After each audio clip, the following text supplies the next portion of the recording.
Hello friends, hope you all are fine. Today we are going to continue our chapter number 1 of class 11th Sociology, and the name of chapter is Sociology and Society. Basically we have covered the first part of the following chapter that is available in the playlist. Even the link of the playlist will be also mentioned in the description box too. So now we are going to continue from the topic relevance of studying the beginning and growth of sociology in Europe. कैसे sociology का जो है शुरुआत Europe के अंदर हुई, उसके बाद हम भारत के संदर्भ में पढ़ेंगे और फिर आगे बढ़ेंगे. Most of the issues and concern of sociology also date back to a time when European society was undergoing tumultuous change in the 18th and 19th century. अधिकतर जो सोशोलॉजी में या सामाजिक जो चीज़ों की शुरुआत हुई थी वो सब कहाँ से हुई थी? यूरोप के अंदर से.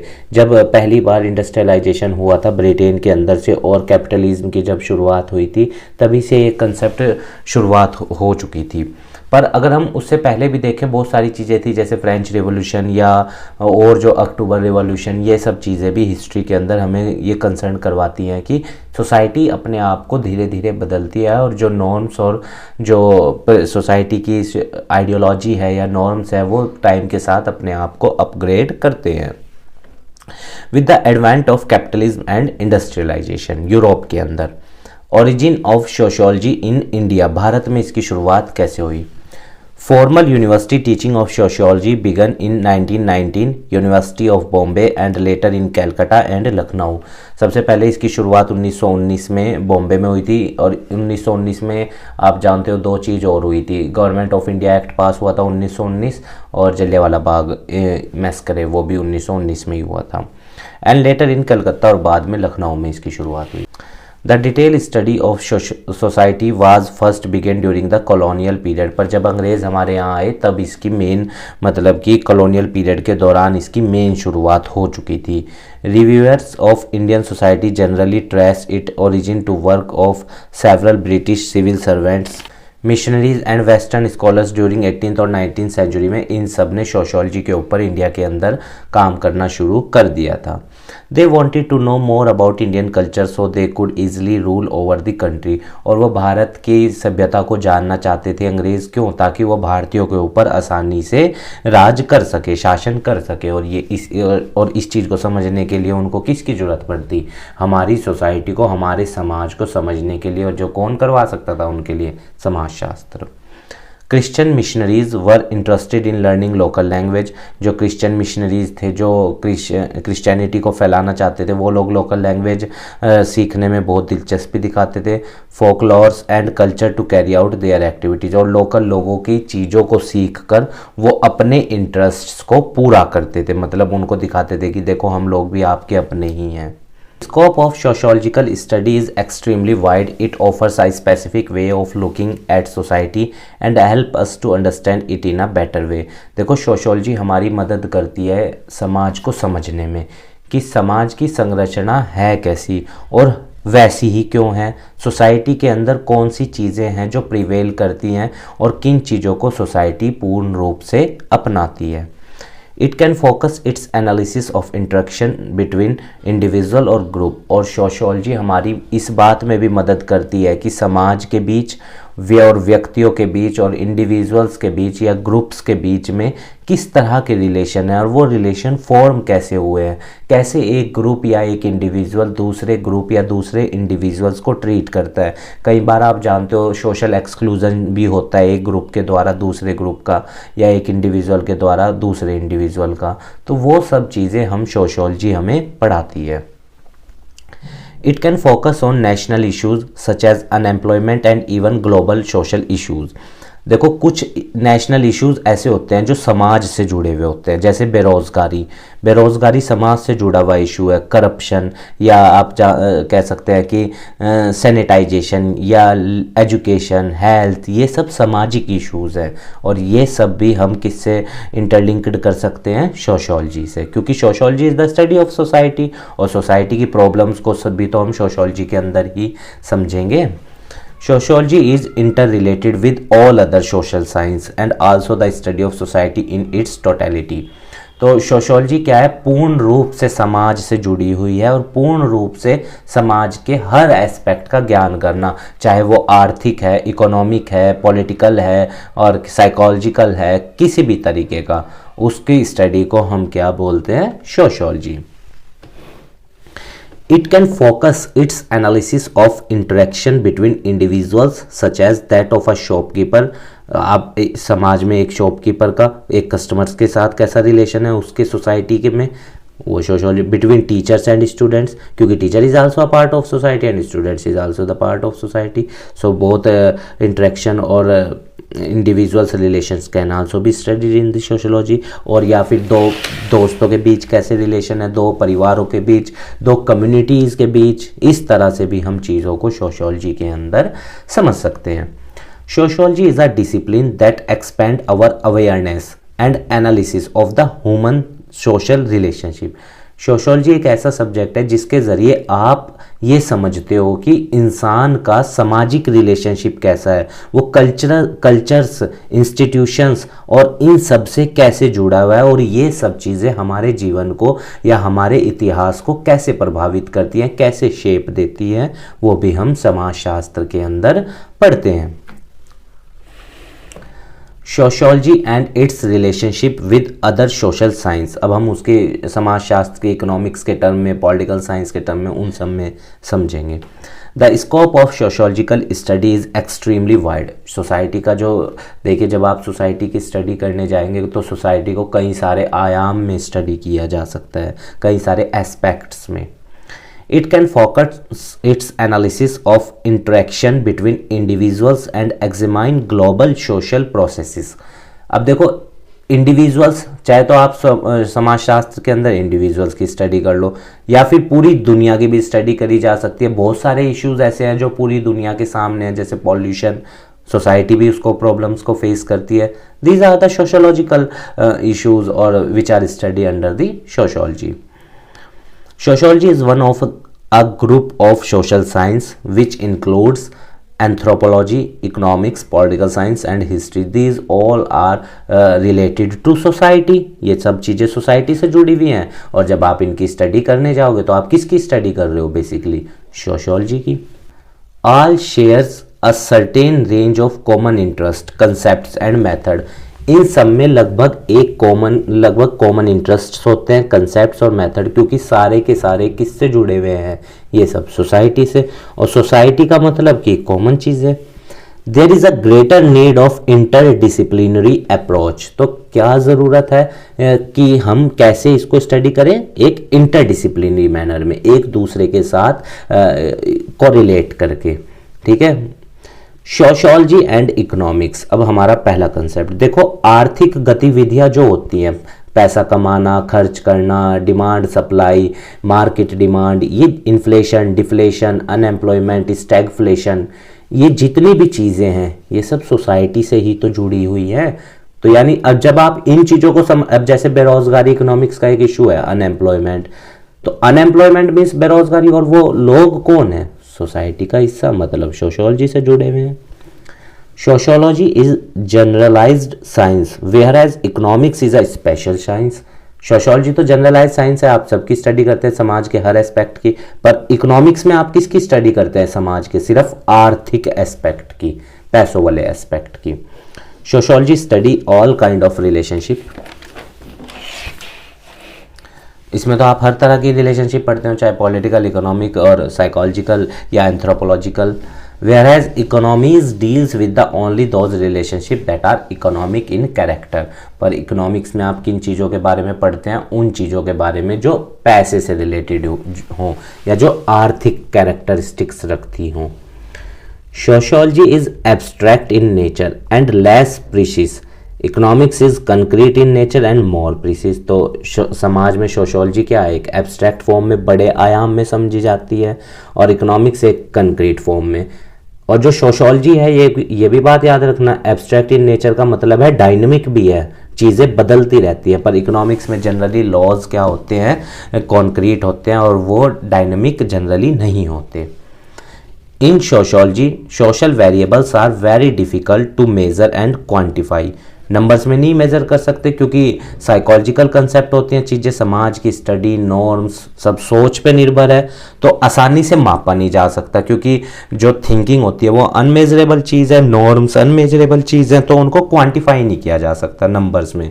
पर इकोनॉमिक्स में हर चीज़ नंबर में होती है, डाटा में होती है, स्टैटिस्टिकल डाटाज होते हैं, उनका एनालिसिस होता है।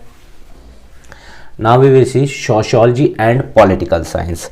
राजनीति विज्ञान। राजनीति किससे जुड़ी हुई है? डायरेक्ट सोसाइटी से, राइट टू वोट या और पॉलिटिकल राइट, सबको इक्वल हक, कोई सोशल एक्सक्लूजन ना हो, ये सब आप किस में पढ़ोगे?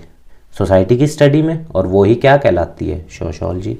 जैसे बहुत लंबे समय तक महिलाओं को अधिकार नहीं था वोट डालने का, तो that is the part of sociology, studying of that. Sociology is a science of society, political science is a science of state and government. समाजशास्त्र में तो आप समाज के बारे में पढ़ते हो, राजनीतिक विज्ञान में आप राज्य व्यवस्था के बारे में पढ़ते हो, चाहे वो गवर्नमेंट है, स्टेट गवर्नमेंट और union government. Sociology study both organized और अनऑर्गेनाइज्ड सोसाइटीज, दोनों के बारे में पढ़ते हो इसमें। पर पॉलिटिकल साइंस में सिर्फ आप राज्य व्यवस्था, पॉलिटिकल चीज़ें जो ऑर्गेनाइज्ड सोसाइटीज़ हैं। सोशियोलॉजी हैज़ अ वाइडर, ये तो सीधी सी बात है, एंथ्रोपोलॉजी, इकोनॉमिक्स, पॉलिटिकल साइंस, ये सब चीज़ें कवर करती है, तो बड़ा तो एस्पेक्ट इसका है ही। पर पॉलिटिकल साइंस नैरो फील्ड है, सिर्फ किसकी स्टडी करते हैं आप? पॉलिटिकल इंस्टीट्यूशन या पॉलिटिकल एस्पेक्ट ऑफ सोसाइटी सिर्फ।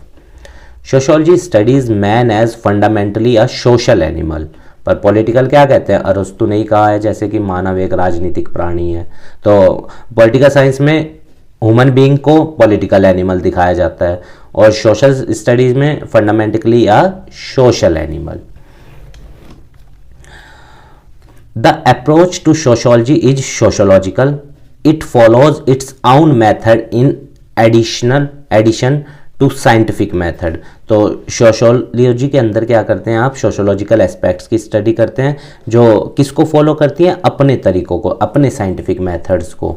The approach to political sciences, पर पॉलिटिकल साइंस में कैसा अप्रोच होता है?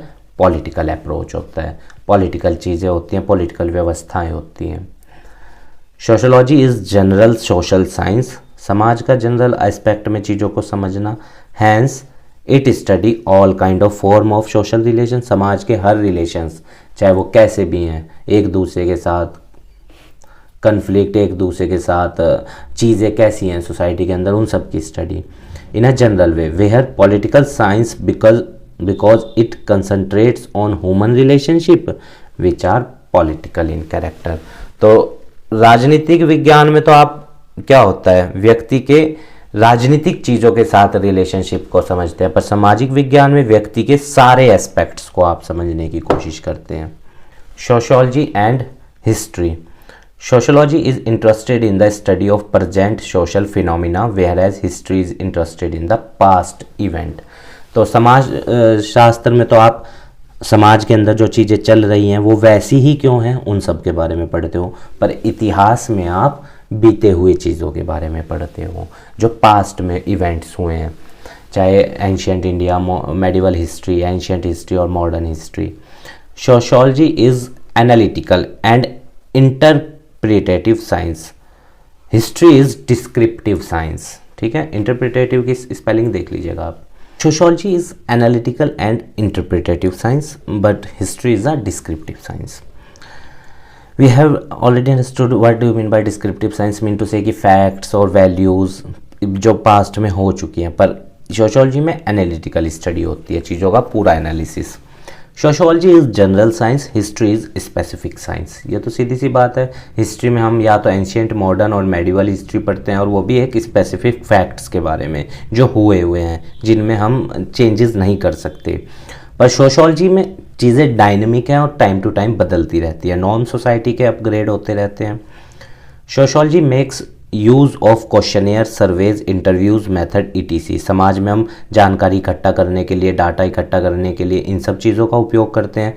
पर हिस्ट्री क्रोनोलॉजिकल, हिस्ट्री में किसकी स्टडी करते हैं? क्रोनोलॉजिकल कॉइन्स या जो साइट्स हैं उनके जाके स्टडी करते हैं, और जो कि क्या है? To know about the unknown, ताकि हम जाके जानकारी ले सकें उन चीज़ों के बारे में जिन्हें हम नहीं जान सकते। जैसे जो पुरानी चीज़ें होती हैं उन सब की स्टडी की जाती है हिस्ट्री में, पुराने फैक्ट्स की या पुरानी बुक्स की। Sociology has a wide scope, history has a narrow scope. Sociology is young science, हाल फिलहाल में डेवलप हुई है, पर हिस्ट्री तो बहुत पुरानी है। कितने देखिए, कहीं कहीं 100 साल, कहीं कहीं 1000 साल की भी स्टडी करी जाती है इतिहास के अंदर। Sociology and psychology. Psychology pertains to the study of human mind, whereas sociology pertains to the learning of human behavior। Psychology में हम जो होते हैं, साइकोलॉजिस्ट होते हैं, वो ह्यूमन माइंड की स्टडी करते हैं, उसके एक्शंस ऐसे ही क्यों हैं, पर समाजशास्त्र में ह्यूमन बिहेवियर की स्टडी की जाती है। साइकोलॉजी डील्स विद इंडिविजुअल और small group, sociology deals with larger group और अ सोसाइटी। तो साइकोलॉजी में एक व्यक्ति या एक स्मॉल छोटे से ग्रुप की स्टडी की जाती है माइंड की, पर समाजशास्त्र में बहुत पूरे समाज की स्टडी की जाती है, पूरी सोसाइटी की। Psychology can be termed as an experimental process. तो साइकोलॉजी तो एक्सपेरिमेंटल प्रोसेस है, पर सोशियोलॉजी क्या है, ऑब्जर्वेशनल प्रोसेस। तो साइकोलॉजी में तो बहुत सारे एक्सपेरिमेंट किए जाते हैं माइंड के ऊपर, माइंड के उसको समझने के लिए एक्शंस को, पर सोशियोलॉजी में ऑब्जर्वेशंस की जाती हैं कि समाज ऐसा ही है, ऐसा क्यों है, क्या क्या चीज़ें हो सकती हैं, अगर ये किया जाएगा तो समाज पे क्या फ़र्क पड़ेगा। Psychology deals with human emotions, whereas sociology deals with interactions of people. Psychology के तो अंदर ह्यूमन इमोशंस, इंसान के बारे में, उसके इमोशंस के बारे में, उसके माइंड के बारे में स्टडी की जाती है, पर सोशियोलॉजी में वो कैसे सोसाइटी में जाके लोगों से इंटरेक्ट करता है, किस ग्रुप को वो अपनाता है, किस ग्रुप का वो हिस्सा बनता है, इन सब चीज़ों की स्टडी की जाती है। Sociology and anthropology. Sociology is the study of existing society, whereas social anthropology tends to study small and simple societies, which are relatively unchanging and lacking in historical records। तो एंथ्रोपोलॉजी में उन societies की study की जाती है जो generally change नहीं होती, जो अपने नॉर्म्स एंड रेगुलेशंस को बहुत लंबे टाइम तक फॉलो करती हैं और जिनका हिस्टोरिकल रिकॉर्ड भी जनरली नहीं मिलता। पर समाज शास्त्र में आप एग्जिस्टिंग सोसाइटीज़ के बारे में पढ़ते हैं जो प्रेजेंट में हैं। For social anthropologist the field is small. जो एंथ्रोपोलॉजी पढ़ते हैं एंथ्रोपोलॉजिस्ट, उनके लिए फील्ड स्मॉल है एंथ्रोपोलॉजी की स्टडी में, पर सोशोलॉजिस्ट के लिए तो जैसे सोसाइटी का हर सेक्शन का स्टडी होगा तो फील्ड बहुत बड़ा है। Social anthropologist generally lives in the community that they study in order to record with they see. तो जो सोशल एंथ्रोपोलॉजिस्ट होते हैं वो उस समाज का सिर्फ हिस्सा बनना चाहते हैं जिस समाज की वो स्टडी करने जा रहे हैं, वो किसी और सोसाइटी पे या सोसाइटी के अदर एस्पेक्ट्स पे नहीं देखते। To some extent sociology and social anthropology are similar. और कुछ चीज़ों पे सिमिलर भी है कि भाई अल्टीमेट स्टडी तो समाज की ही करनी है, एक में बीते हुए समाज की, एक में एग्जिस्टिंग समाज की। तो कल्चर और सोसाइटी के बारे में ही दोनों में स्टडी होती है। दो ब्रांचेज हैं सोशियोलॉजी की, micro branch and macro branch. Micro branch the study of everyday human behaviour, face to face interaction society में लोगों का और उनका रोजाना ह्यूमन बिहेवियर की स्टडी माइक्रो ब्रांच है सोशियोलॉजी की, और ये इंडिविजुअल्स और स्मॉल ग्रुप्स के लेवल पे की जाती है।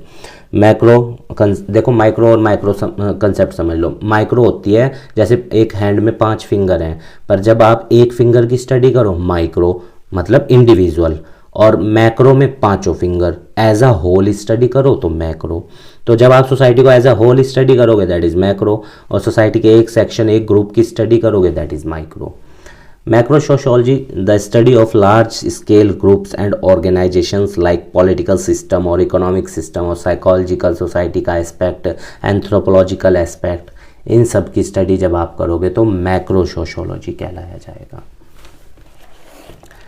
उम्मीद है गाइज़ आपको ये चैप्टर समझ आया होगा। हमारे काम को सपोर्ट करने के लिए वीडियो को लाइक कीजिएगा, अपने दोस्तों के साथ शेयर कीजिएगा, हमारे चैनल को भी सब्सक्राइब कर दीजिएगा।